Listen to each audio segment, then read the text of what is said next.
Welcome to the final Schreiber Council meeting of 2025. This session wrapped up key year-end decisions, including approvals for 2026 capital projects and updated water and sewer rates. Council agreed to the furnace replacement at the medical center and the urgency of repairs to the grader. There was a discussion on facility capacity rules for indoor events, and finally, a brief on changes to recycling legislation. Now here's the agenda.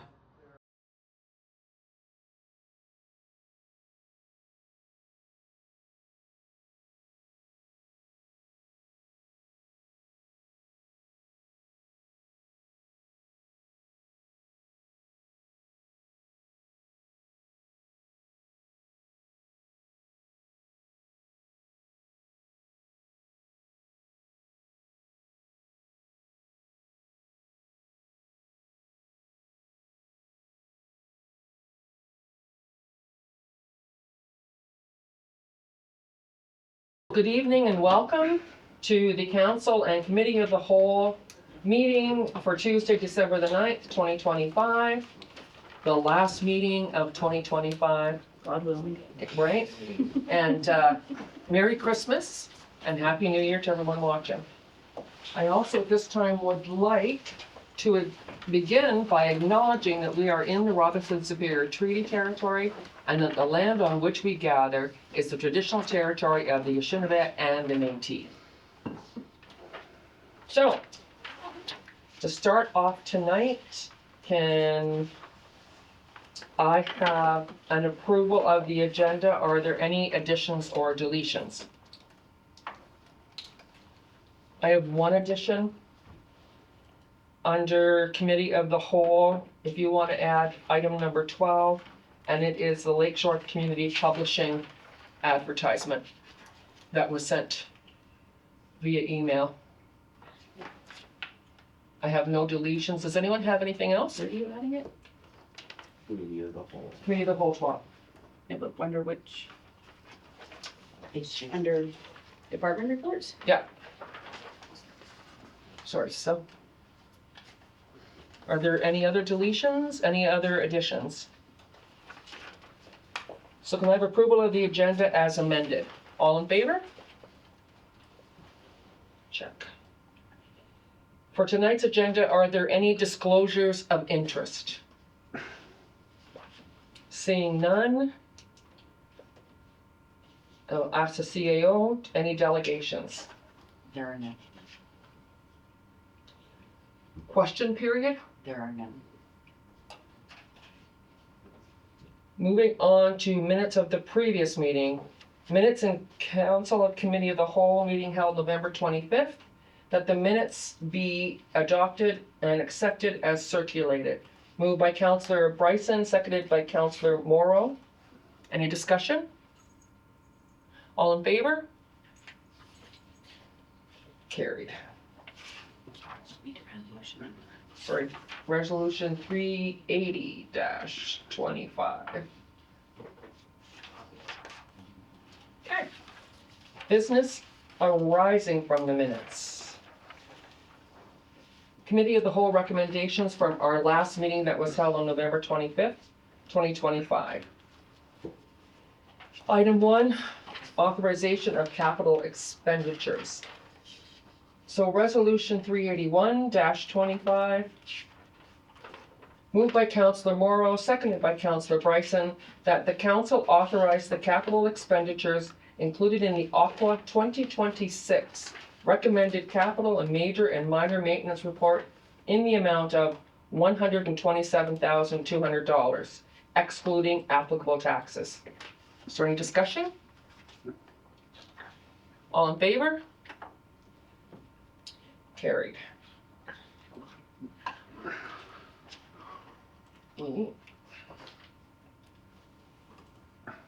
Item number 2 from the last meeting, resolution 381-25. Moved by Councillor Morrow, seconded by Councillor Bryson. That one was 381. 382-25, excuse me. Again, moved by Councillor Morrow, seconded by Councillor Bryson, that council authorize priority property tax write-offs in the amount of $8,334.38 for the following accounts under two different roll number ending 113400 and 119600. Discussion? All in favor? Carried.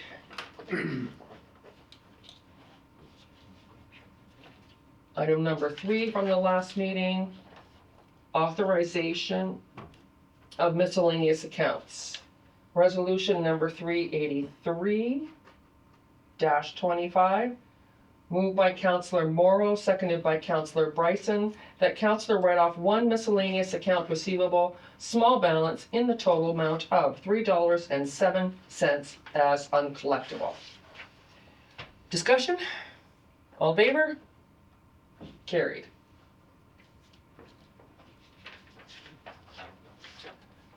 Item number 4, support for an NOHFC application. Resolution number 384-25, moved by Councillor McGrath, seconded by Councillor Morrow, that the Council of the Township of Schreiber support an application to the Northern Ontario Heritage Fund in the amount of $65,000 for an accessibility upgrade to be completed on the Cascile Trail, and that the Township of Schreiber will be responsible for any cost overruns incurred by the project should they occur. Discussion. All in favor? Carried.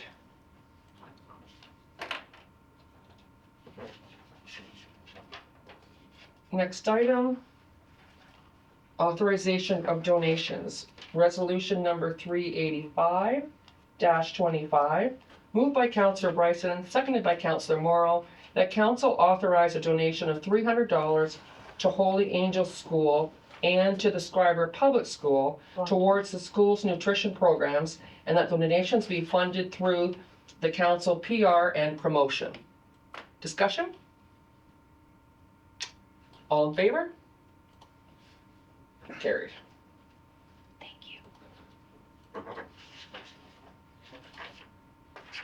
And last item from the last meeting, resolution 386-25, moved by Councillor Morrow, seconded by Councillor McGrath, that Council accept the quotation from Vino Insurance, VFL Canada, for the 2026 insurance coverage in the amount of $164,856 plus applicable taxes.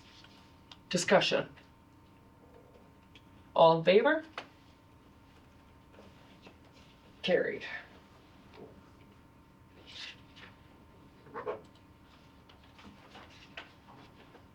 Okay. Next on the agenda is accounts for payment. And then I will pass it over to general checks. So, resolution 387-25, moved by Councillor McGrath, seconded by Councillor Morrow, that checks issued on the general bank account for the month of November 2025 in the amount of $264,160.02 for general accounts payable be approved and ratified. Discussion or questions? Yeah, I didn't recognize one of the, I lost it. Where is it? Oh, Reuben Heavy Repairs. What's that?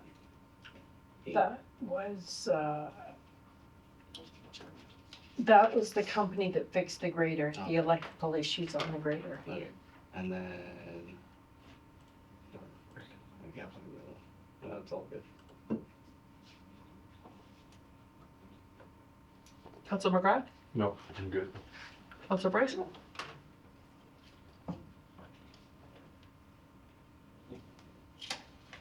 Oh, sorry, Compass Minerals Canada, what's that? That's salt. Okay. And I had one for Paul S. Leskew and Associates, Inc. Scoreboard. Oh, scoreboard. The scoreboard? Thanks. Any other questions? Okay. All in favor? Carried.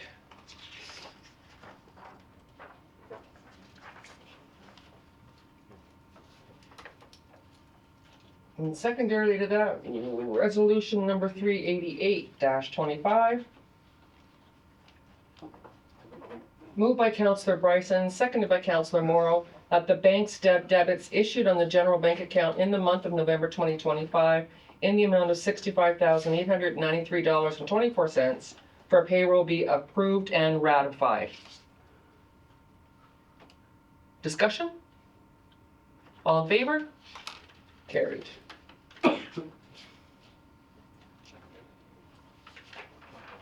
Okay. Accounts for payments, completed.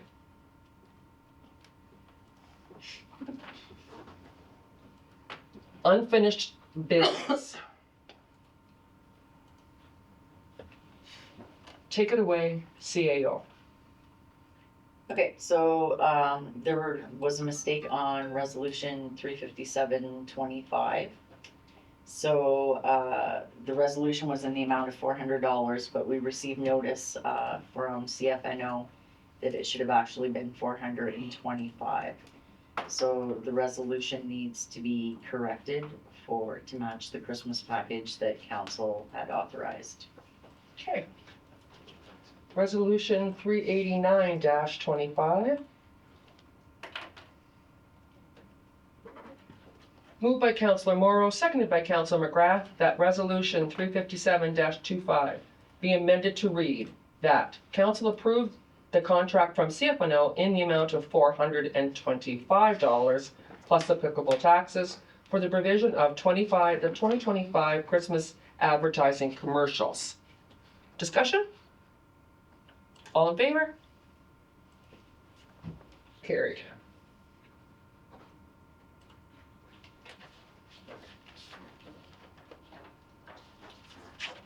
And that's just the one item for unfinished. On to other business. Item number 1, bylaw number 46-2025, CAO Smith. Okay, so this is the bylaw to set the rates and fees for water and sewer services for 2026. That's when they'll come into effect. And this bylaw will then rescind the previous bylaw and will future be cited as 46-2025. And the new fees and rates schedules are attached to the bylaw.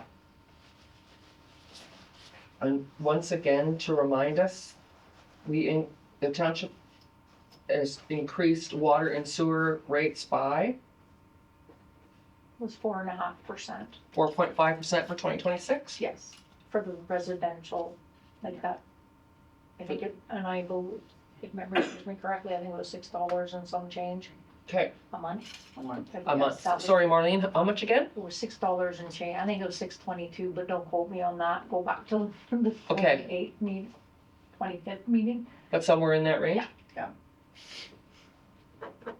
So resolution 390-25, moved by Councillor McGrath, seconded by Councillor Bryson, that this bylaw 46-2025, being a bylaw to set rates and fees for water and sewer services, be given first, second, third, and final reading and enacted.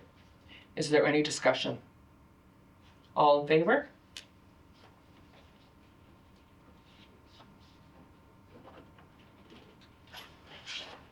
And there you go.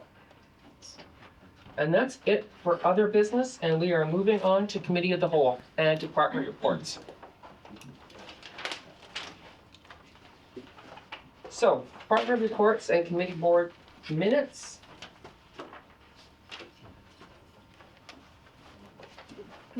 I have to still stay tight. Item number 1, CAO clerk, report, monthly update, CAO Smith. Okay, so I'd just like to report to council that the 2026 budget and year-end preparations have begun, and it's been keeping Marlene pretty busy. Utility billing changes. The letters are gonna be mailed out this month ahead of the January billing to all those affected. So I just want to say thank you to Amanda, Berlin, and Marlene for all that they do. Our Public Works and Recreation Maintenance Department, the ice plant's working well. The guys are working hard to keep us warm and safe with these frigid temperatures. So thank you, Tammy, Corey, Chris, Austin, Clint, Patrick, Josh, Albert, Steve, and Eric for all that they do. And our recreation programmer, we unfortunately still don't have a recreation programmer. A little later, I'll talk to council about the winter carnival for January. Or February, sorry. Our economic development department, Jamie's been extremely busy filling out grant applications and executing those that have been approved. So thank you, Jamie, for everything. And our administration, year-end payroll duties are upon us, and Cecile has been very busy with council packages, staff hiring packages, and everything else that I throw at her, so thank you. Bonnie continues to digitize our bylaws and has made great progress, so thank you to both ladies. Our MLEO, ACO, PSO, Karen's working on winter parking compliance, as well as keeping our buildings clean, so thank you, Karen. Our senior center, with 2025 wrapping up, Kathy and her team have continued to outdo themselves once again. So many fabulous events took place this year. So great job, Kathy, and to her committee. They help her tremendously, and we just can't appreciate them enough. Another year is nearly gone. I feel like there's been so many accomplishments achieved for the Township of Schreiber. There's many projects that are upcoming that we can't advertise just yet, but they are, and it's great things for the township as a whole. So I just want to say to all the residents of Schreiber and our business owners and our patrons, I wish everyone a happy, healthy holiday season. And that's it. Thanks, Rhonda. Are there any questions for the CAO on this report? Nope. Moving ahead, item number 2, CAO report, financial planning and bank attraction. Okay, so we received an email from Adam Brown from NOSH. He kind of arranged for the townships, for Schreiber, Terrace Bay, Marathon, to discuss possibly bringing a credit union to our communities, since all 3 of us now have no banks. So, which was really good of him, since it doesn't really involve Adam, right? He did set up the meeting. The meeting took place, but I think they over jumped if you read the report. So the credit union really isn't interested in coming to our communities, and we kind of knew that because we had met with them prior with Pays Plat, and the one in Thunder Bay had kind of alluded to that. So right now, what they're proposing is that each community contribute $5,000 to have a study done and a brochure to try and attract a bank or a credit union to come to the 3 communities. Marathon would like to weigh heavily on they want pretty much Terrace Bay and Schreiber to fall behind them. So they're looking to use their economic development and their progress in their community to kind of be the top priority. So would this be them putting one in each town? 'Cause No. They're not gonna put one. No. Not at all. So, So what they want to do with, as you can see in my report, there was correspondence where the thought would be that that we would, Terrace Bay and Schreiber would just fall under their economy and, you know, the underpinning of it, which I'm not in agreement with. I think if they're going to ask us for $5,000 each, there needs to be just as much focus on Schreiber and Terrace Bay as there is on Marathon. It has to be equal, or I wouldn't recommend to council that we even participate in this. Yeah, I agree. I think if the priority should be our community rather than other communities, and if we're gonna spend money, it should be on us highlighting our community, period. I mean, Councilor Bryce? we can mention the rest of the North Shore and what's going on, but I think we need to prioritize Schreiber. Yeah, like, I mean, like Marathon is like an hour from here, so Terrace Bay's a little shorter. But I'm sure that because Marathon's the bigger center, that that's where that they would want to have the bank Yeah. out of, not in our locations.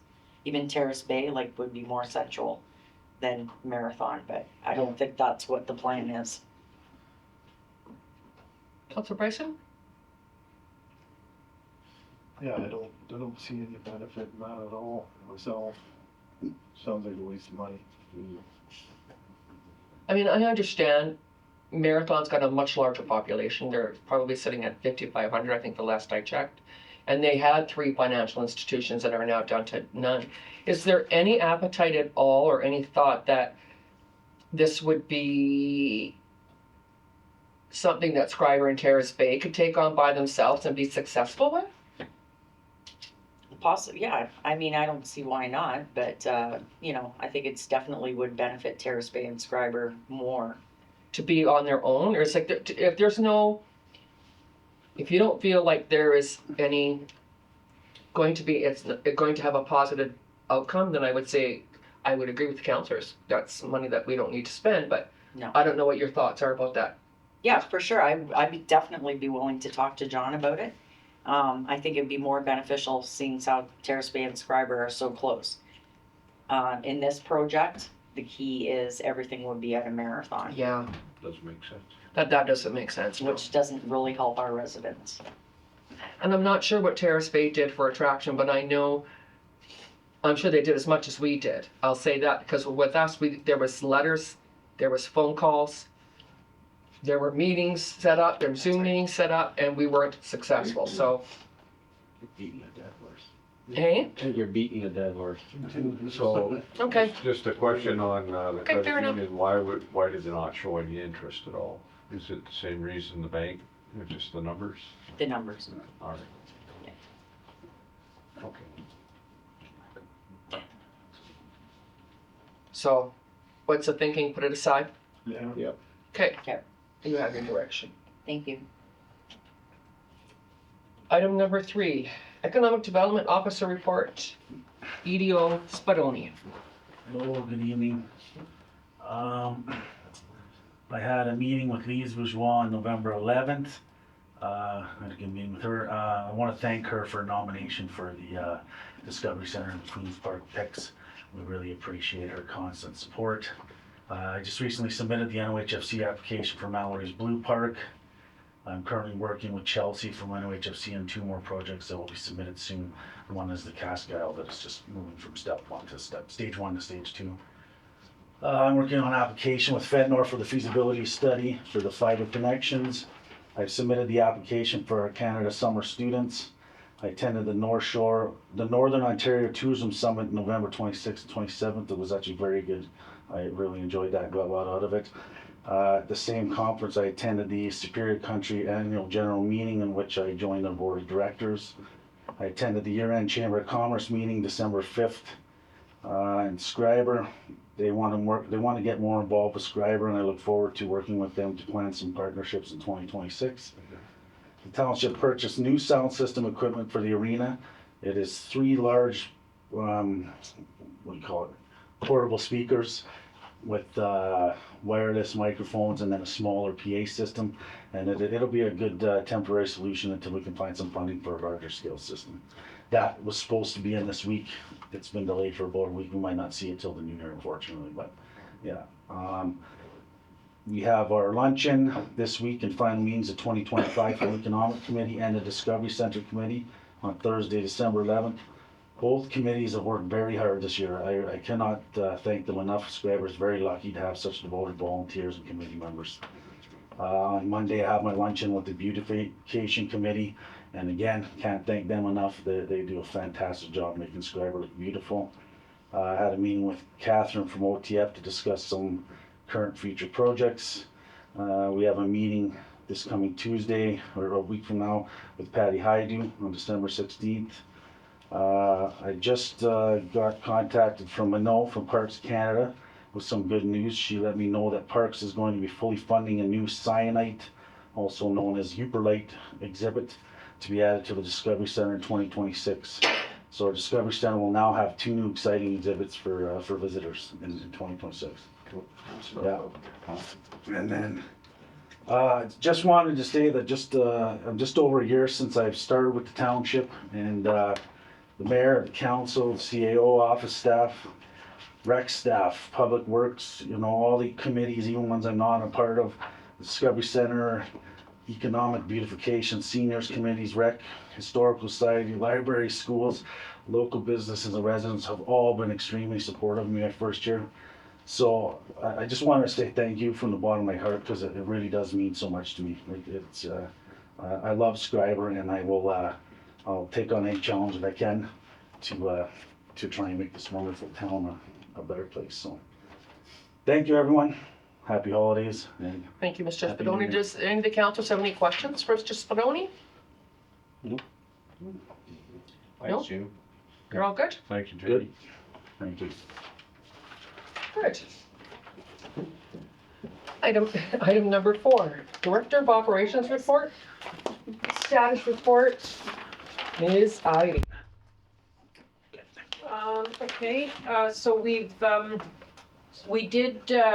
were having trouble filling our FOS positions. But we just hired someone today to fill the second position. So now Albert, being the lead hand, will start the training with him at the arena and try and get him up to speed as quickly as possible. We have a lot of tournaments coming up, so we need our FOS people to be proficient on the Olympia. For the wastewater plant, ESA completed an inspection of both facilities. The wastewater plant used to have a suspended ceiling in the blower room. That was taken down when they had to pipe in the new blower. So that light fixture is just kind of sitting on a couple pipes up there right now. So the ESA inspector didn't like that, of course. So I'm currently looking into whether it's cheaper to just replace the light to a hanging one or replace the suspended ceiling. I suspect the light change out will be the cheapest, but due diligence, I'm checking into both. We'll talk about the updated operational plan for the DWQMS later on the agenda. We did have a power bump November 26th at the water treatment plant. The community would not have noticed any difference in the service of water, but it did cause, the power bump caused the generator to come on, and we had a fault in the generator. So the technician did come down, have a look at it, and he's telling us that the controller is outdated. They don't make it anymore. However, they have a company that can retrofit a controller, so we'll see an expense request coming in for that in the near future. But in the meantime, he has cleared the faults, and they've tested the generator, and it's working as it should at the moment. You'll see the flow and level report attached to this report for November. There's nothing alarming on the chart. Everything is running as it should.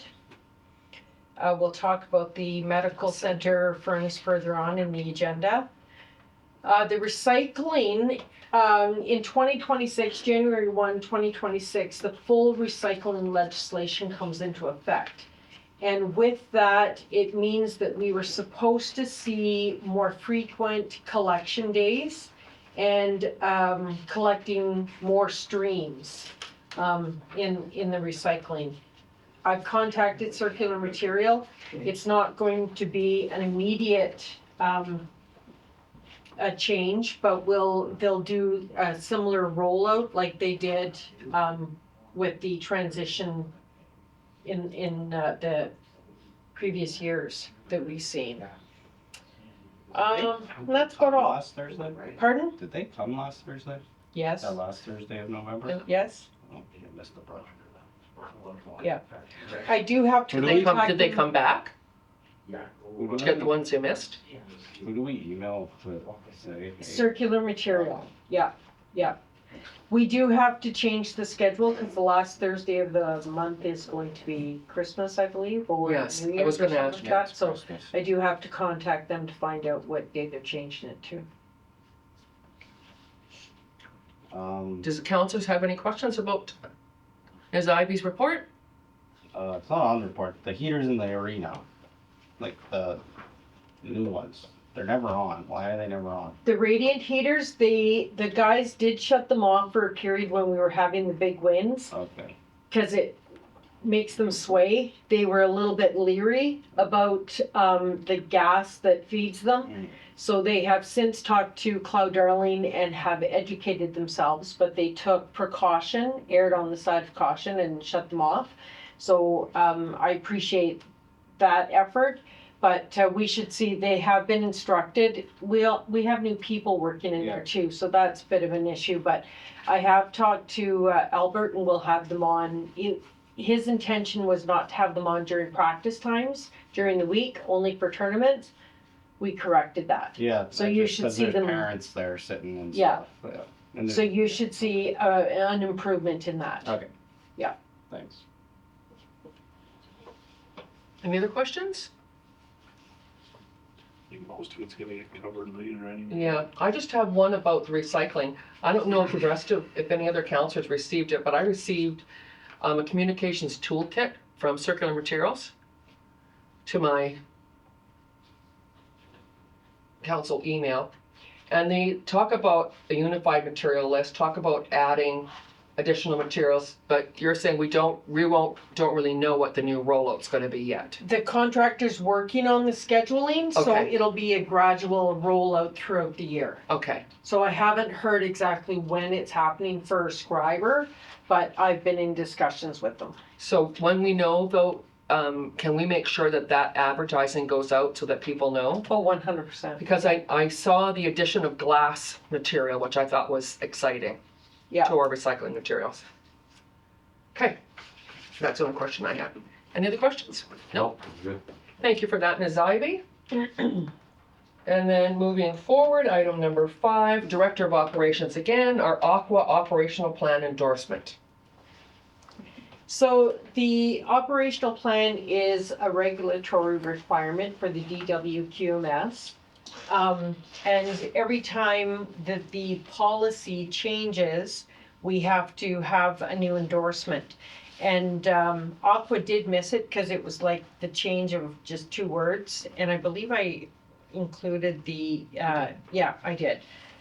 Included what was changed in the policy, but because that happened, we need the plan to be endorsed by council.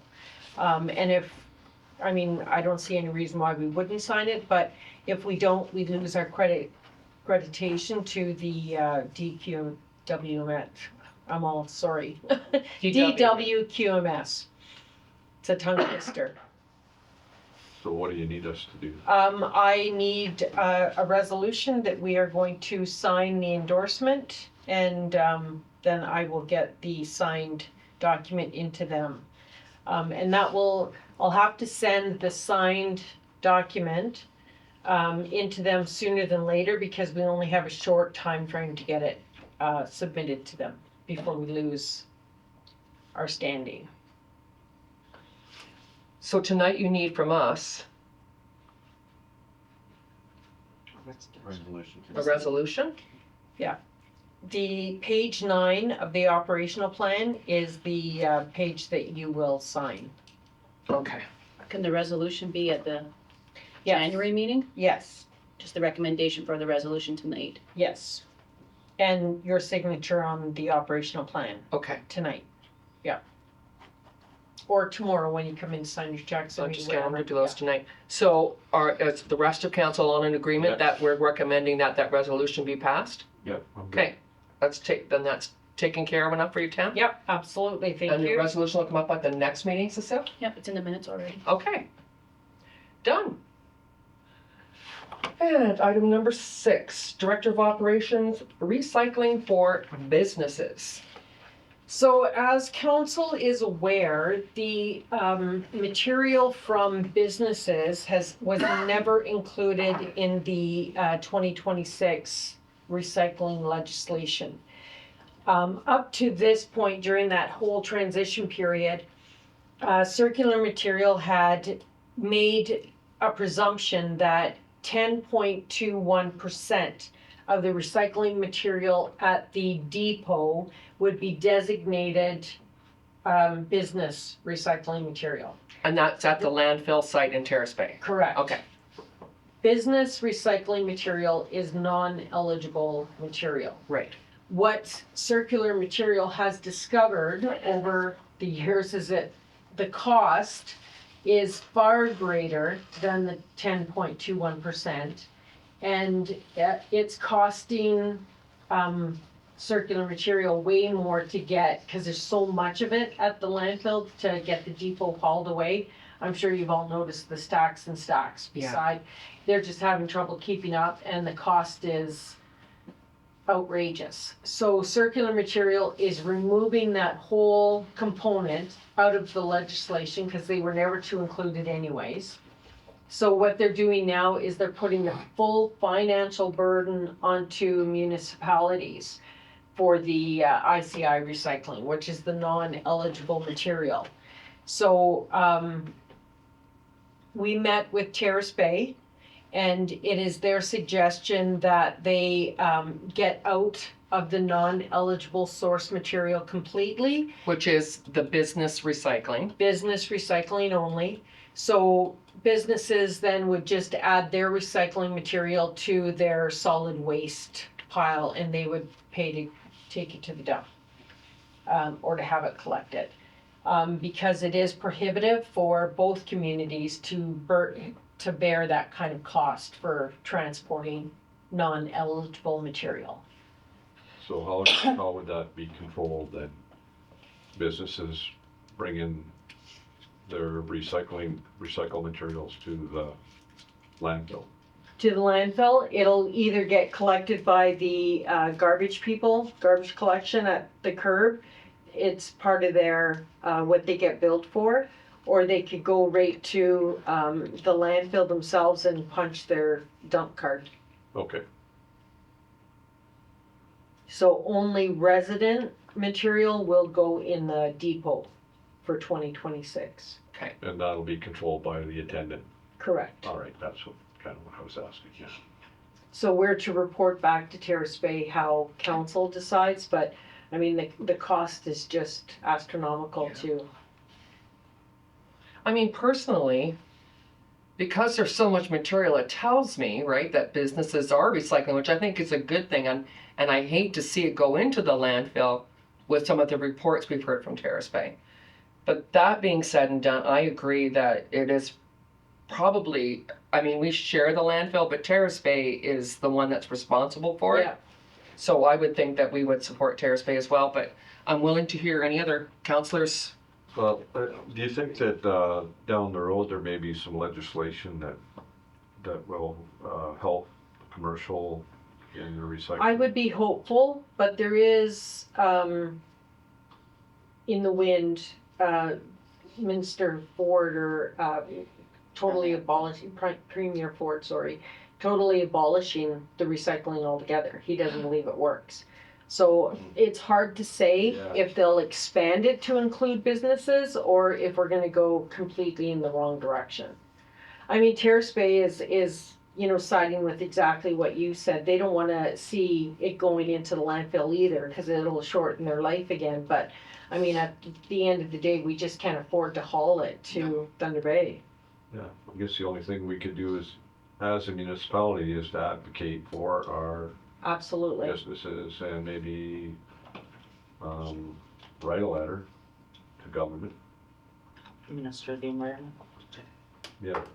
Encouraging Encourage recycling to, business recycling. yeah, to grow to support our local small businesses. Yeah. That's a really good idea, Councilor McGrath. Why not? We can put that on the next agenda. Anything else? Okay. Thanks for that. And then item number 7, Director of Operations again, you're on a roll. Woo. J.E. Stokes Medical Center. So we got a report that the furnace went out at the medical building. So we did, they tried problem solving over the phone with Cloud Darling, and it ended up that Cloud Darling had to come down. Usually when your light goes out multiple times, it indicates that the heat exchanger is gone. We were really hopeful that it was just the wind, because it was 2 days that the wind was really strong. But he did come and he was able to get it apart enough that he could get a mirror up to see the heat exchanger. There's a gaping hole in the heat exchanger. So by law, he is required to lock out the furnace. He did say that there is an air conditioner coil in front of the heat exchanger. And by the time you take the furnace apart to get that coil out, you're halfway to a new furnace. And that one is not particularly an efficient furnace by any means. So he's recommending that we, when we replace the furnace, that we put a 2-stage in there so that it basically will, the first stage comes on just to maintain the heat in the building. And then on a really cold day, then it would flip over to the second stage so that both stages are putting out more heat. But when it's not requiring that kind of heat load, then it's only running on the one stage, making it less of a power sucking appliance. And So more, it's more energy efficient. much more efficient.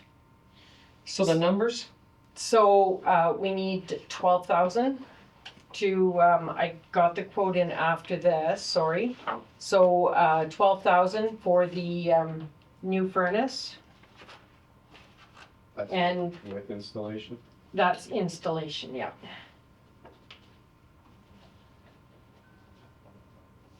And I see from this that you are saying that that the admin is currently underspent by $8,000 in the maintenance equipment GL for the building.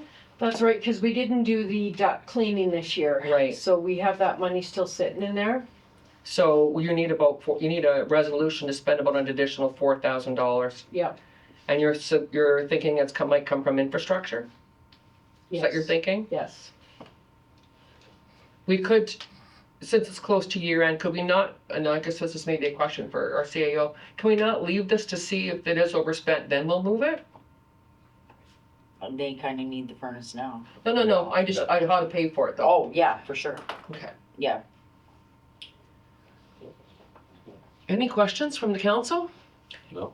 We couldn't very well leave the clinic without heat. No, you Yeah. could not. So our CAO, because it's within her, on the procurement policy, has approved it. And Okay. Cow Darling is supposed to be here tomorrow to replace I the see. furnace. So everyone at the table is good with that? Yeah, for sure. Okay, you have a 12,000 even, Tammy? I will give you the quote Okay. tomorrow. So we're all good with that? Yeah. I mean, regardless. Pardon me? It's happening regardless. Yeah. Okay. Winter's here. Director of Operations report, the 2012 Volvo grader repair. The grader. The grader. So we have had many issues with the grader, but right now, the guys were describing it like when you're driving it, it feels like the emergency brake is kicking on. They did all kinds of problem solving over the phone with the mechanic, and they tried changing the solenoid, which did not fix the problem. The solenoid was $300, so it was worth giving it a try. That didn't work. So we ended up having to bring the mechanic in on the Monday to see if he could figure out what was going on with it. And at the end of the day, we need to send this grader off to Thunder Bay. The problem seems to be in the diff. He does not think that we have to replace the diff, but there's something that has come loose in the diff, and as of today, it has started leaking oil like crazy. So in January 2022, we did replace the diff with a rebuilt diff, and that job cost $65,000 at that time. We also rented a grader during that period, and I think we ended up paying $15,000 for the floating and the rental. So in 2025, we need to budget $20,000 for the rental and floating. And hopefully the repair, I can't get a quote on the repair because I don't know exactly what's wrong. But I feel very confident saying to you that it's not going to be another $65,000. What council needs to consider is that in the capital ask from Public Works is this box blade that's $30,000. So do we want to spend $30,000 on the box blade that we can also plow streets with in case of the equipment going down? That way we keep the money in town that we spend, or do we give it to an outside company for a rental The box blade goes where? on the loader? Okay, that's how I was gonna. And it's a hydraulic box blade. See, the problem with that though, it's an accessory. Now you've lost a loader. Yeah. And does that create more wear and tear on the loader? So We need a grader. We if need a grader. yes, That's what it's coming down to. oh, there's no doubt about it. And this guy that did the floating, he's got a fleet of used graders that is more appropriately sized for municipal work. The grader we have is a highway grader. It's very heavy. It's very heavy. So we could, and he said, 80 to 90. So I put 100 in the report just to give us some room How for much planning. how much is our grader worth? That price that he's quoted us includes him taking this, Okay. Yeah. this grader. Seems cheap. Well, that makes sense. So, Yeah, like, but I think, sorry, Councilor McGrath, go ahead. it's a good question. What is our grader worth? Yeah. The way it sits. The way it sits, I mean, it's got a lot of issues. So, I don't have a number for you, Dan. but not a lot. Yeah, he's worked out the numbers that we could purchase a used grader for 90 to And 100. that'll be good for how long, do you think? I have no crystal ball, I'm sorry. Yeah. I mean, depends, I haven't seen the machine that we've Yeah. picked, we haven't picked one yet. No. So until I can see the hours on it and what kind of shape it's in, I really can't answer that Yeah. at the moment. But the bottom line is your grader and your plow truck are getting up there in years. So if you have the box blade, it's at least a backup plan that you could keep your roads open Right. in case of an equipment breakdown. Now, box blades, there's two sides of that coin when you ask what kind of wear and tear on your loader. If you have the box blade and you're just doing parking lots with your box blade, you'll cut your plowing time by 3/4 of, it'll take you a quarter of the time to do it. The box blade is a huge time saver, so much more efficient. So you have less wear and tear on your loader.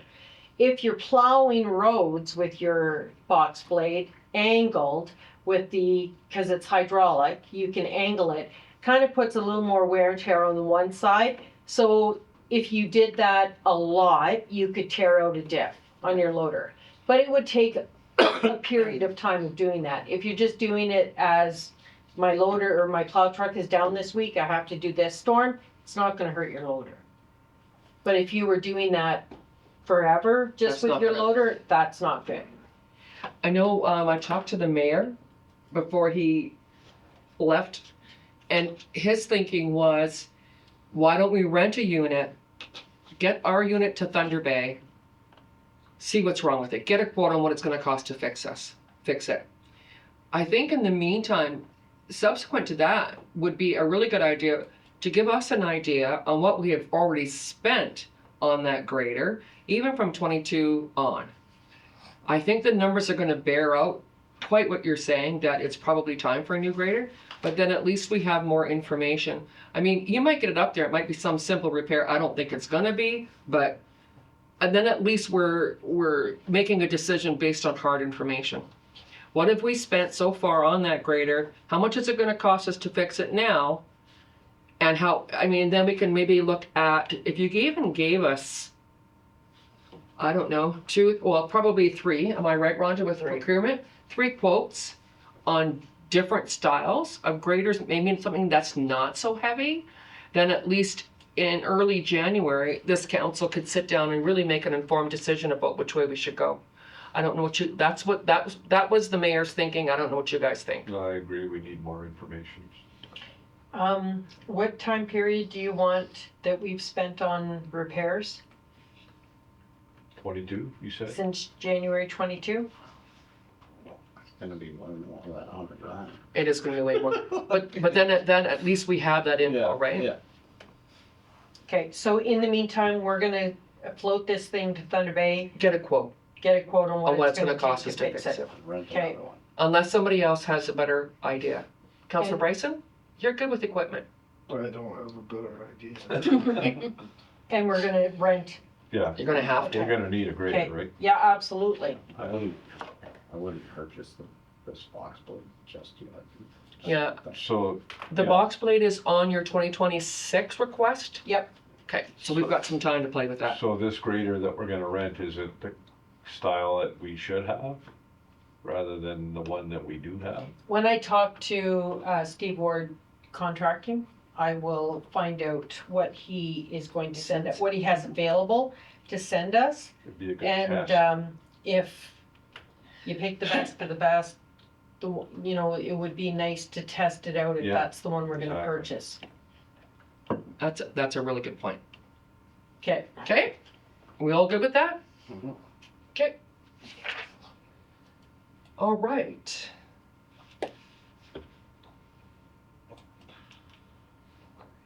I'm going to fall out of order. You guys are gonna hate this. Let's move ahead to number 11 so that I can get somebody on the road. October 2025 Schreiber Water and Wastewater Treatment Systems Report. Ms. Ivy.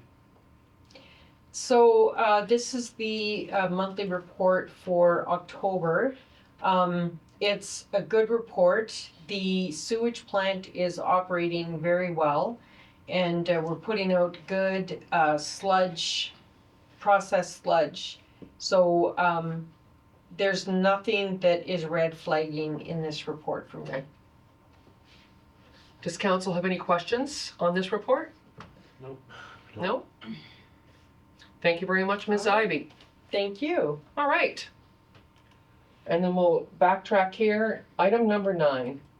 Our Schreiber Fire Chief report on occupant load for the Schreiber Recreation System. Jan, come and have a seat at the Thanks, Dan. table. Thank you very much, Jan. Safe harbor. Thanks.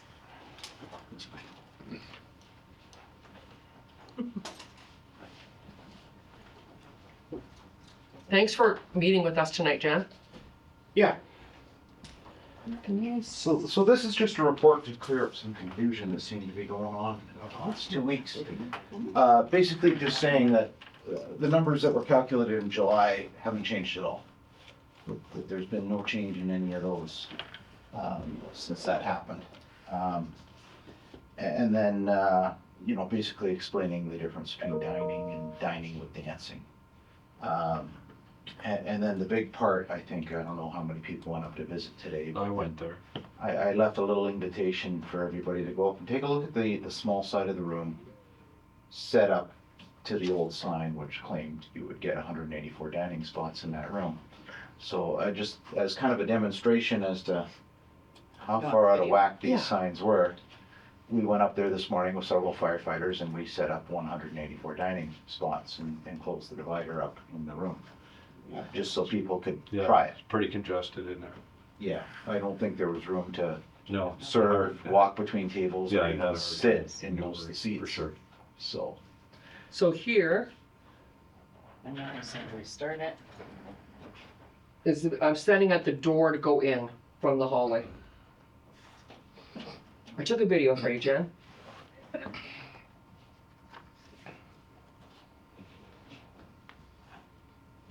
And you'll see the kitchen door is blocked. You can barely get around there. so this is 184 seats at 23 round tables, Yeah, I And counted. stuff. Yeah. which is what the occupant sign claimed we could put in there. And what can we, And the egress is blocked. And then, of course, there's that storage piece at the back. and what can we fit in there now? By the new numbers, By the new numbers, it's 131. 131, okay. The recommended setup on the rental agreement with the setup diagrams shows 80 people. Is where the numbers are at today. And I don't know how old those diagrams are on that rental agreement. That's We're gonna change them. okay. You're gonna update those? Yes, we are, CEO, okay. yes. So, questions? Yeah, I got some questions. Good. um, Okay, so I've been reading the fire code, and I understand like your calculations, how you got it with the 1.1. Yeah. But then why does the fire code say it shall not, at no time shall the maximum occupant load determined in sentences 2 to 6 be bigger than 0.6 meters squared per person for dining, alcohol, beverage, and cafeteria space? They don't want you calculating at a lower space to jam more people in there, is what they're saying there.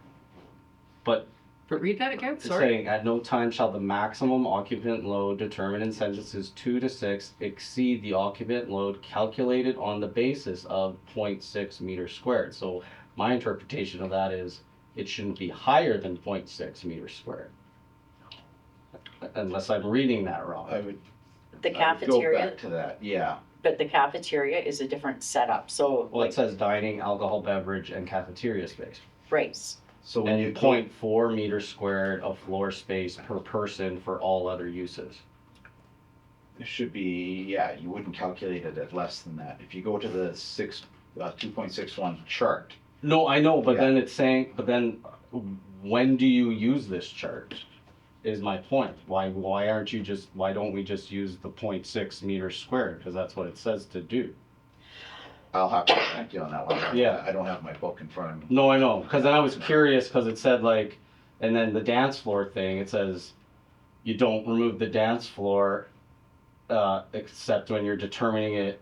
You remove the dance floor when you're doing your regular calculation, unless you're doing it with using subclause 3BI, and I couldn't find that to save my life. That is, So I asked ChatGPT to help me out. that is an engineered dance floor where you would have an engineer build a dance floor for you Yeah. with like the little lighted Yes. squares on it. So, but it's saying that if you're calculating the occupancy of a room, and 3BI is saying that it's for the number of persons for which the area is designed. So that's like my interpretation of that is it's a room. This is the layout of the tables. And so this is the design of it. So you wouldn't subtract No, for the dance floor. For the dance floor, you would need an engineered dance floor designed as a dance floor. And then that clause would come into play. So you would need an engineer to build a dance floor for you with drawings. is this the one, Jim? National Fire Code? No, we're looking at the Ontario Fire Code. Yes. So we do not have an engineered dance floor. No. So the amount that you're removing is the space that you've calculated that would typically be used as a Used. dance floor. Generally, yeah, you don't have a dance floor there. Basically, you have a floor space that you clear some area out of and To dance use. on, to use. So when I calculated it, it was calculated only 22 feet wide.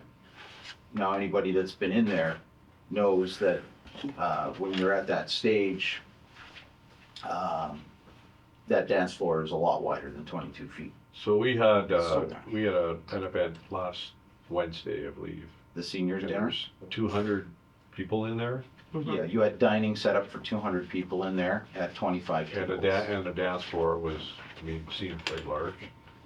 Yes, and So- and it would be at that. So if we added another 83 people in there, it seems that it would fill up, it would, Yeah, so that that would take place was filled another, up pretty good with 200 people, so if you put another 83 in there, you would need another 10.3 tables. Yeah, So you'd have so- another 35 tables. And I should point out that you only own 36 tables at the rec center. No, I get that. I just don't Yeah. understand why we're not using the 0.6 meters square per person for dining, alcohol, and cafeteria space still. Yeah. We're just trying to get the code Yeah, together. no, here. I have it printed. Here. This is just the section on occupant load. But then I thought maybe I'm reading this wrong, so I asked ChatGPT a bunch of questions. And it could spit out a bunch of, I don't agree with some of its answers. It's saying we could have 657 people in there, which is Holy insane. Hannah. But it keeps going back to the 0.6 meters square per person and then subtract the dance floor out. Or it says you can calculate it by the points of exit based on the measurement of like the point of exit being a meter, which is 1,000 millimeters. Each individual is allocated 12.7 millimeters, it says in the code, and then you divide it, and it's like 390 then is the occupant load of our place. So what this says here is sentence 7, at no time shall the occupant load determined above in sentences 2 to 6 exceed the occupant load calculated on the base of. So this would be lower.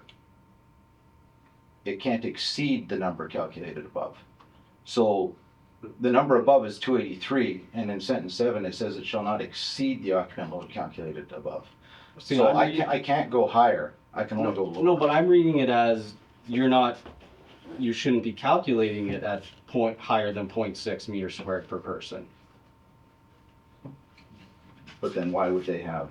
I don't know why The that chart. chart exists. I have no idea. It doesn't make So- sense to me. Yeah. And unless you use the 1.1 and then negate the dance floor, because that's the only thing that makes sense to me using the 1.1. Which in your report on October the 2nd, which I just had Councillor Bryson put in front of you, is the number you used was 1.1. 1.1. That's Yes. right in front of you there. Yes, and that's the chart on 261. But you're saying it should be less. You think it should be less than 1.1? Everything I'm reading it's saying 0.6 meters squared per person. That's what I'm reading. I'm not an expert, don't get me wrong. Yeah, so what it's saying is, at no time shall the maximum occupant load determined above in sentences 2 to 6, which refers you to the chart, exceed the occupant load based on 0.6. So it's giving me a minimum and a maximum there that we can't go beyond. I agree.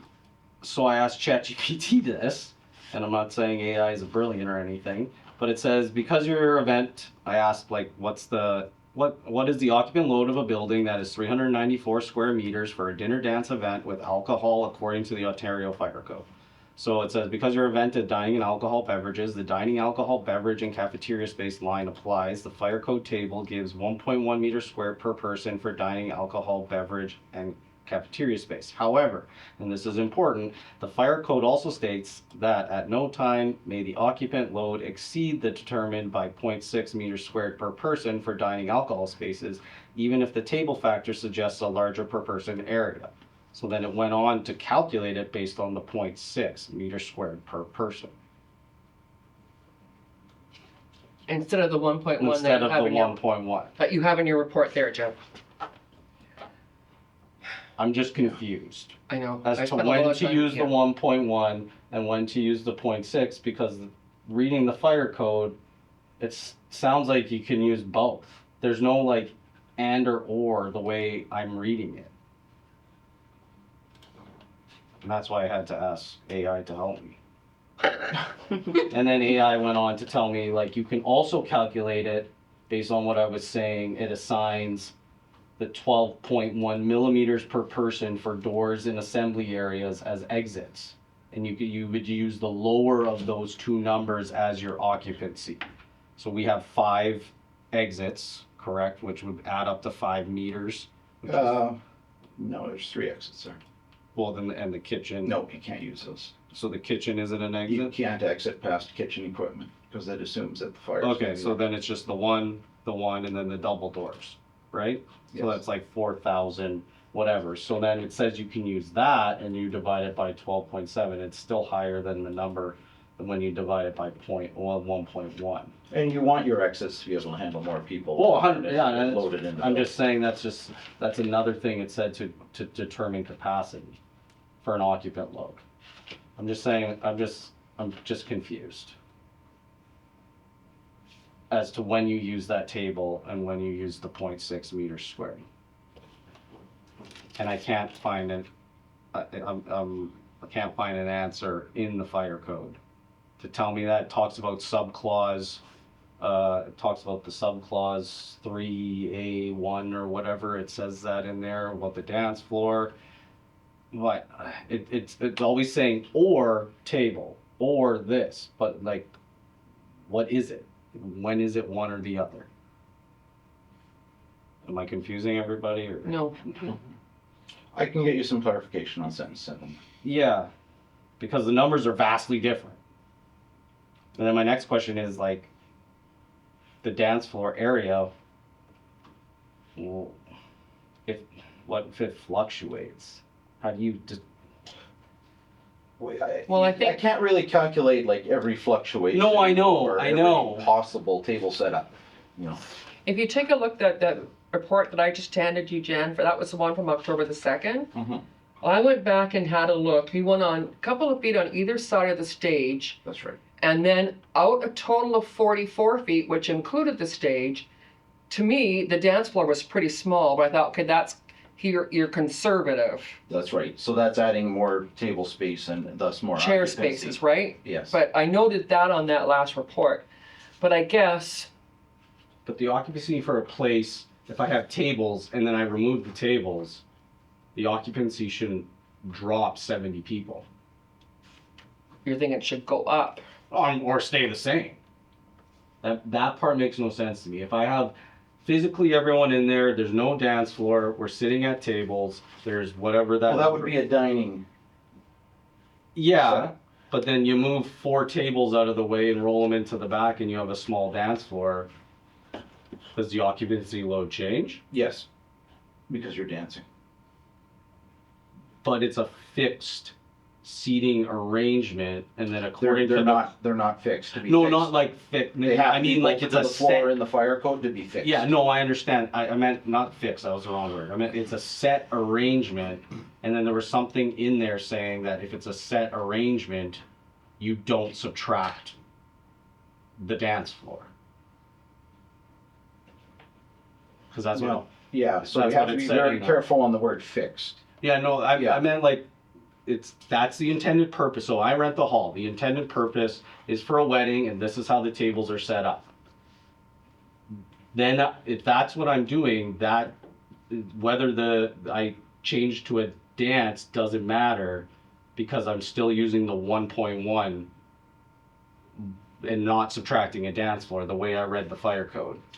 Well, if you've got a wedding in there, you'd be using the 1.1 anyway, because you have the bar open. And Yeah, you're but dining. no, but you wouldn't be subtracting the dance floor because you have it set for the purpose of the room. Can I stop for just one, Sure. stop you guys for just one second? Okay. Only because we're in open session and I don't want to confuse the public, okay? So rather than say wedding, let's refer to everything as an event. Because the numbers will not change whether it's a baby shower, Right. a wedding, or a dance. So let's just classify for the public that it's an event, no matter what the purpose of the event is, okay? Sorry. go ahead. Gotcha. Yeah. Okay. So the event. Yeah. The tables are set in a set way.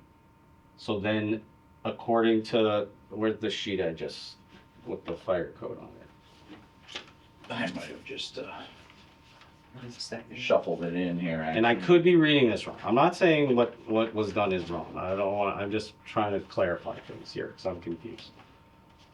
You're there. It is confusing. So you see where it says. So it says, the dance floor situated shall be based on the portion of the room that is not occupied by the dance floor, except for when the occupant load is determined using subclause 3BI. And subclause 3BI is saying that you're using the room for the intended purpose, where is it? The number of persons for which the area is designed. So that's the table setup. So, no. No? Design is a defined term in the code. Design means you have an engineer's design. Okay. So you need an engineer's certification on the room setup. So do we have that? No, because you just have portable tables and chairs. Okay. Designed would be a dining room and a restaurant where everything's bolted to the floor. Okay, okay, that clarifies that for me. Thank you. I'm still not understanding the 0.6 to the 1.1.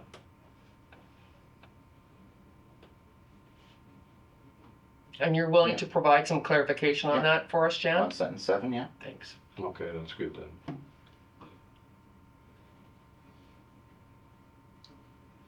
Okay. So we can get that in the new year at the next meeting, Yes. or sooner? Yeah. Okay. And then, Well, go ahead. No, because this is our chance really to ask our fire chief. let's say I want to rent for an event, Thank you. and I say, well, no, I don't want the tables set up like this. I want half the tables. Do we not allow someone to rent our place for that event? And then what is the occupancy load if I say I just want half the tables? So there's two things that could happen there, right? You'd be well under the numbers anyway. No. So it wouldn't affect anything, because your occupant load, But if it's a dinner dance alcohol thing, you're still at the 280. But I'm saying there's more space now because there's not tables. It's still 280. is still 280. That That's your makes- maximum ceiling. That's- Going lower is fine. That makes no sense if there's more room. Because alcohol's the key, right? Like, Yeah, but it's saying 0.6 for alcohol. Well, the table's 1.1, but I'll get you But clarification the- on sentence 7. Yeah, if you were only setting up half your tables right now, that you're and your seats, your occupant load's only 100. So you're 183 underneath. So if I your have occupant load. 0 tables and alcohol, I'm still only allowed. 283.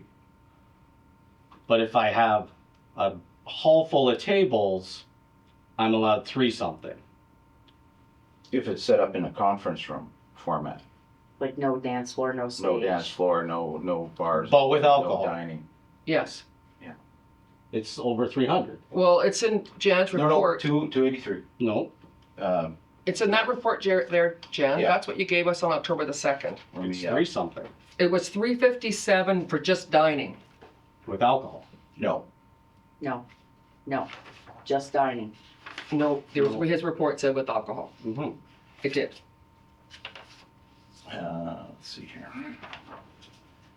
But then we added a dance floor and that reduced the number. Right? The dance floor was, well, my understanding was this. What? This is your dining, and if you have to have a Yeah, through dance, then you need to take the dance floor out. That means that number drops. Right. If I think of it like that 1.1 makes sense. So your report said the square meters divided by 1.1 was 357, and I'm Yes. just having supper. That's it.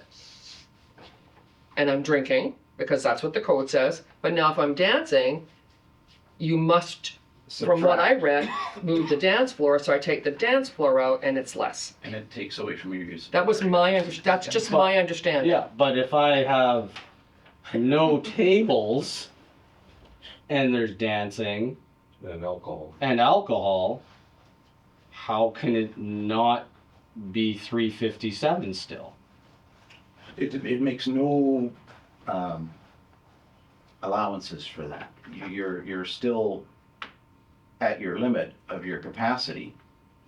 The fire code subtracts unusable space in the form of tables and chairs from the event floor. But then, do you see my confusion? Because the number's higher with tables than there is when there's no tables. So first. Well, the dance floor is not a usable space. Okay. No, I understand that. Yep. Okay, so let's clear one thing up. What Councilor Morrow's saying is, he's having a dinner, okay? So we're telling him you can have 357 people, okay, for dinner. Now, he's serving alcohol at his dinner. So they're saying, in the report, it tells them that you can have 357 to dine and drink alcohol, Yeah. which is wrong. Yes. So yeah, you have to be at the 283 number when there's alcohol involved. Always. And Okay, so your report Now, on that October the is- 2nd is wrong? I'm gonna have to go back and take a look at that in a second. So I'm just pulling out the old signs here. Because the question did come up there, what happens if somebody if we Yeah. want to have a dance or have a dance after the dinner? And the question was, so do we have to kick out a Yes, certain amount of people? yes. And then we decided, well, we can't do that, we'll just leave that number at 283. And then we don't have to do that, right? I think that was the way that worked. Now, that is exactly how it worked. Yes. From the day the building was built. Yep. You'll see that on the old signs here, the dancing was 403 and the alcohol was 403, the ratio stayed the same, the number stayed the same. So if you had dining and in that example, you had decided to have a dance, well, the number's still the same. It doesn't change. So, and that's been since day one. So it's the ratio's never changed there. I get that. But, okay. Yeah, you're using an example on the old sign. Oh, if I had 466, would I have to kick out 63 people? Is I think your question. No, my question is, if I have 0 tables at an event with alcohol, I am still only allowed 283. 283, even though there's no tables in that building that take up usable space. It's the alcohol. But this is telling me if alcohol, I can use 0.6 meters squared per person.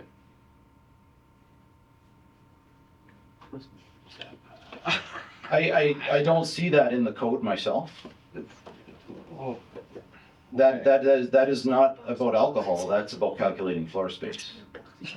Per person. I'm just kidding. Yes. So if there's no tables, then they get 0.6 meters squared per person with dining, alcohol, beverage, and cafeteria space. And so if let's say I just have an event where people are gathering and talking and having coffee, what number are you using to calculate the capacity then, the occupant load? If you're just having coffee, then it's a dining. Falls under the dining. But what did you use for the per square meter calculation? You have to use the calculation chart. Yeah, so it says 0.4 on No, this. that's not the chart. The chart's I on the know, next page. but then why does this exist in the fire code if it's just to be ignored and never used? I'll get you clarification on that sentence. Okay, cause I'm struggling here. So a space with see, because it doesn't say what the calculation is on here for just the hall. So standing space, 0.4. Yeah, it does say. So is that what we use? For standing space? No, there's no category for standing space on the sign. But What's the maximum amount of people you can put in that hall? With a non-fixed chairs, it is Bunch of people standing around. a bunch of people standing, just like completely empty room. divided by 0.4. Like Then- say somebody was doing a speech, and he was standing at the front of the room, and everybody was standing room only. If it was standing, then we could calculate standing space under the standing clause on the chart. Yeah. And if that says 0.4 on the chart, then that's what. 985 people. Okay. But as soon as you had alcohol, Drops. that changes everything. To 0.6 is what I'm reading. Or you're using a different. No, it's use that chart. He's using the chart. Okay.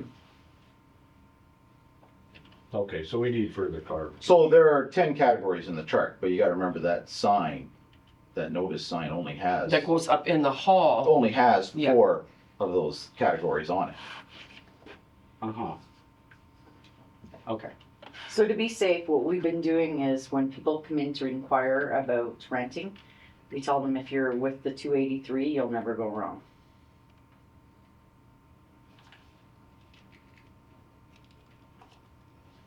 Mm-hmm. But we're also possibly losing revenue because of the 283. But we can't break the law. I'm not suggesting we break the law. I'm just interpreting it differently. And I just want some clarification. It should be pointed out too that I'm not suggesting we jam people in our hall No. or whatever. I'm not suggesting anything unsafe. I'm just not sure why the 1.1 is used and the 0.6 is talked about, and when to subtract the dance floor and when not to subtract. Like none of that's really... whenever the dance floor is set up, it's subtracted. Now, I should point out, again, like, you only have 36 tables and the chairs. So you can't really exceed the numbers on the chart anyway. You don't have the equipment to do it. But if the occupancy load says we should, then we have to get more stuff. Yeah, I mean, we could do that, but getting clarification. Yeah. If Jan could come back and get us clarification, then we'll know for sure. I'll give you all this. I'll give you everything I asked ChatGPT. And The only yeah. question I have is, did something change, or did new information come about? What triggered this reassessment? Well, I was asked to go up and recalculate it this summer, so I did. And that's what the numbers came up as. Do you want to speak briefly, Jan, because you've done it with the mayor and I, on the training that you undertook for this? Yeah, so, like, Fire Inspector 1 for the fire code course is 5 weeks of just working on the fire code books. And then there's another 3-week course after that to do commercial buildings. So it adds up to 8 weeks total of working under the fire code, just learning the fire code. So it's significant. It's a large investment for a small fire department like ours. We've got myself and one other that have taken the courses, and I think that puts us far, far ahead of most other communities. And just as a reminder, Jan, those original numbers that are on the occupancy chart that was posted. Yeah. That they were determined in what year? They would have been, near as we can tell, I can't tell, I think it's 1994. 93, 94 is Okay, where I so think they came from. So 20 years later, they've obviously changed. They've changed, and to that point too, as I pointed out in a previous meeting, those numbers are gonna change again. Yeah. Because the Ontario Building Code lowers them, or has lowered them already with the 2024 version. And I expect the fire code is actually gonna follow suit next year in 2026, lowering that calculation now to 1.2. When I was looking at the research that I did, the chart that the fire code uses is usually garnered from the building code. So if that chart changes, I'm gonna guarantee you, your fire code chart's gonna They change. keep them the same on purpose. Or so- it makes sense. So I expect that the fire code change will follow suit next year. And the reason I asked the question is, obviously, there's been a lot of frustration over the change, and I think a big part of that, and a big part of what drives that, is the unknown. Nobody understands why, and I appreciate that it's in the best interest of safety, and it's probably the right thing to do, but when people don't understand, they come to their own conclusion, and it creates anger, and it creates uncertainty. And so I think communication when stuff like this happens is key. What that looks like, I don't know, but I think that maybe in the future, there just needs to be more clear communication on why things were done. That's all.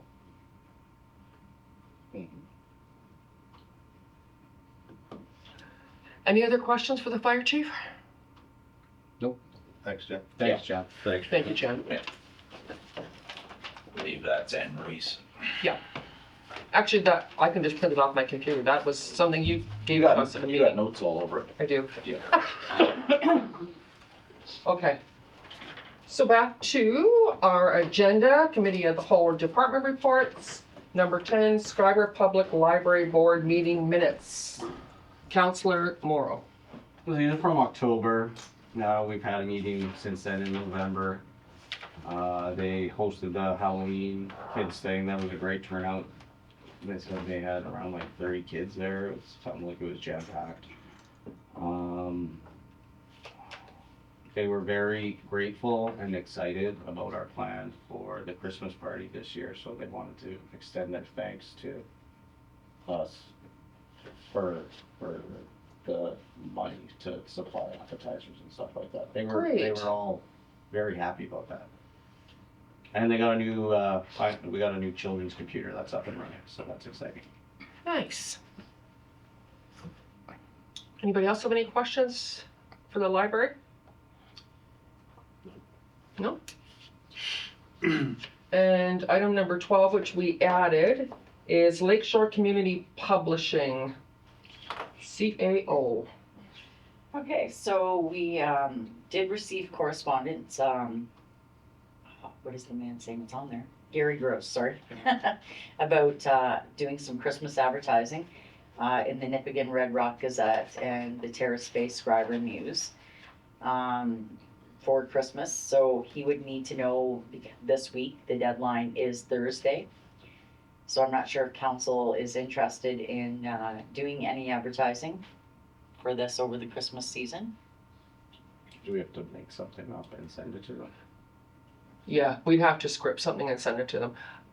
I just want to point out, I had hoped to do a Christmas video like we did the first year. That's obviously not going to get done.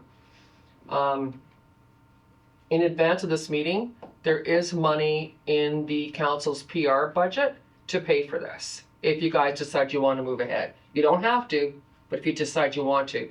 We've already invested some money with CFNO. I'm going to guess, would I suggest that our staff put out a Christmas social media piece I think you're gonna reach more people with that than you Okay. are with this. than CFNO? Councilor McGrath? No, this is, No, and you're gonna reach more people on Facebook than through the news. The news. Okay. Okay. yeah, Is what I'm saying. Councilor McGrath? Yeah, I'm good with that. So that's our consensus is not to purchase advertising? And stick with our social media platform? Does that make sense? Yep. Thanks. Okay, we are done with department reports and on to communications. So we have a list of 10 items on here.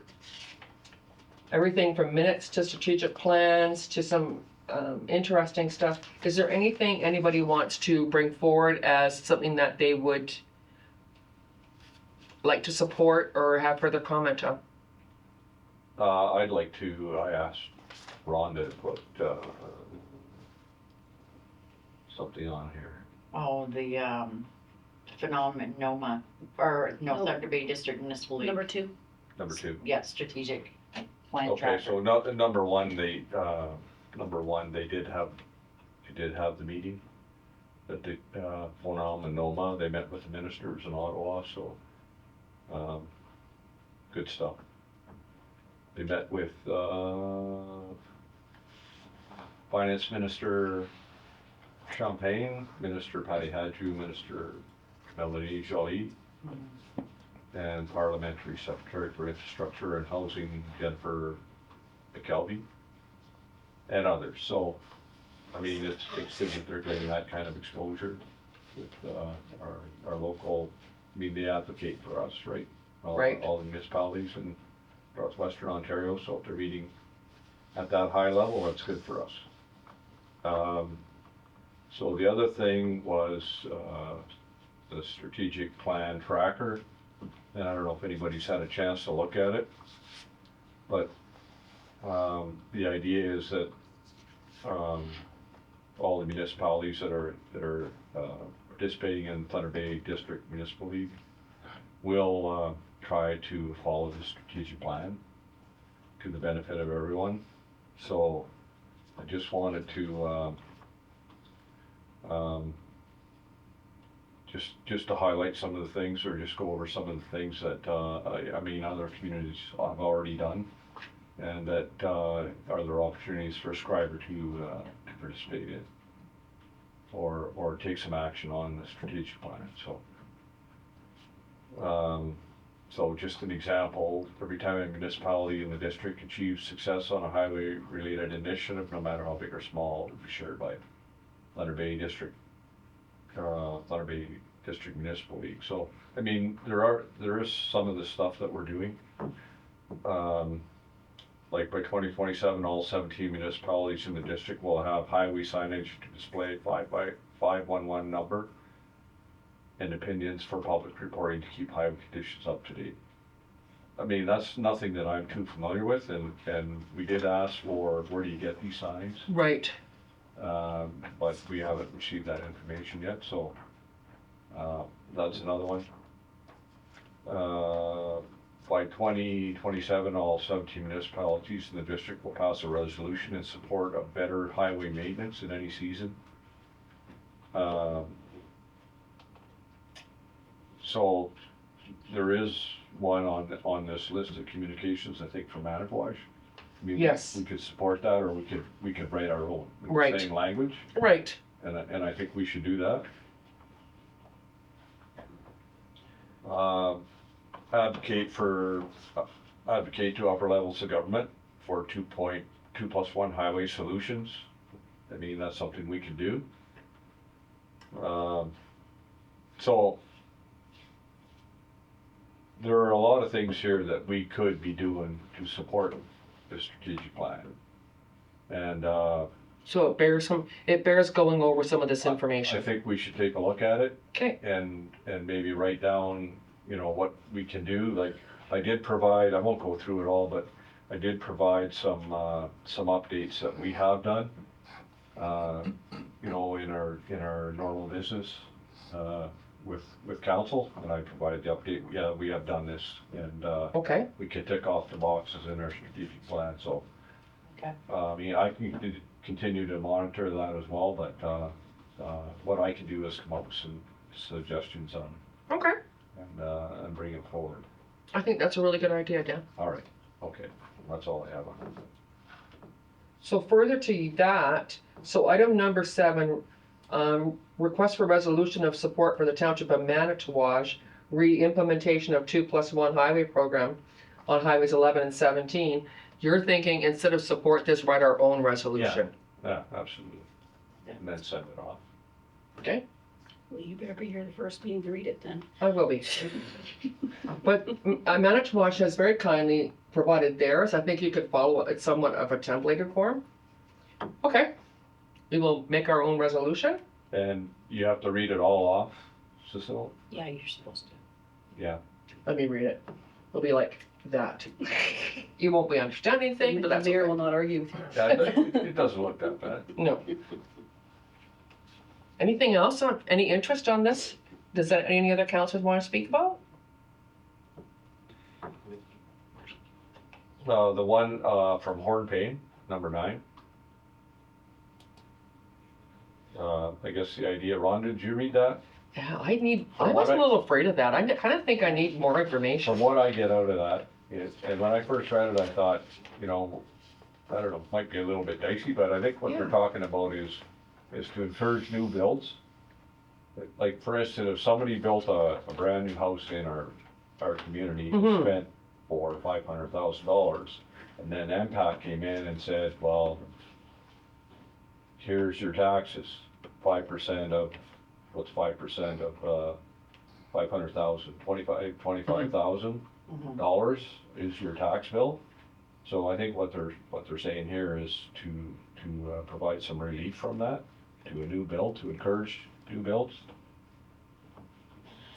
So, I'd be interested to see how they were going to do that. uh, Because they state in here that the introduction of this new property tax class does not adversely affect current residents. I don't know how it couldn't. 100% it does. Like, to me, it's got. That's the way it works. Yeah. 100% it does. It's I was just a little, ridiculous. I think, Yeah. I wrote on here, I needed more information. I yeah, was like, so there is a contact person there, Ben. Mhm. So I would say maybe, I mean, the whole idea is to encourage new builds, Yes, which Yeah. is a great idea. it is a great idea. But how you go about doing that, as far as taxes, I would say it might be worthwhile talking to Manuela and see if there's anything that makes sense to us. Okay, do Yeah. you want to direct the CAO to get some more information on that for us? Sure. Okay. Okay.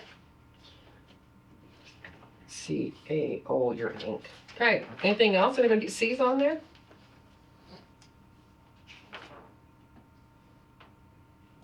Councilor Moore, are you good? No, I'm good, yeah. Good? I'm good. Okay.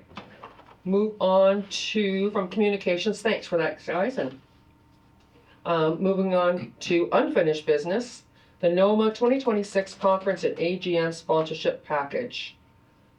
So, we're being reminded of what was done in 23, 24, and 25, and the package amounts. So in 2023, we gave nothing, in 24, nothing. In 2025, we put out some swag. It talks about swag, but it talks about putting swag in every bag. On the last page where it talks about donation for a prize, Yes, Yeah. no, the other page, the third page, right here. no, the next page. You can have the option to, Right there, where your thumb is, your left thumb. Okay, no, Yeah, gifts for prizes will right here. So you can do a prize draw donation, which is what we did last year. oh, okay, We donated township apparel to the prize draw donation. So when they do their prize draws, then they use, the swag that we provide yeah, as one of the prizes. Yeah. All right. So, okay, does anybody at the table feel like we should be an event sponsor? No. Does anybody at the table feel like we should do what we did last year and give away some swag for a individual prize draw donation? Sure. Yes? Here's your answer. Okay. Okay.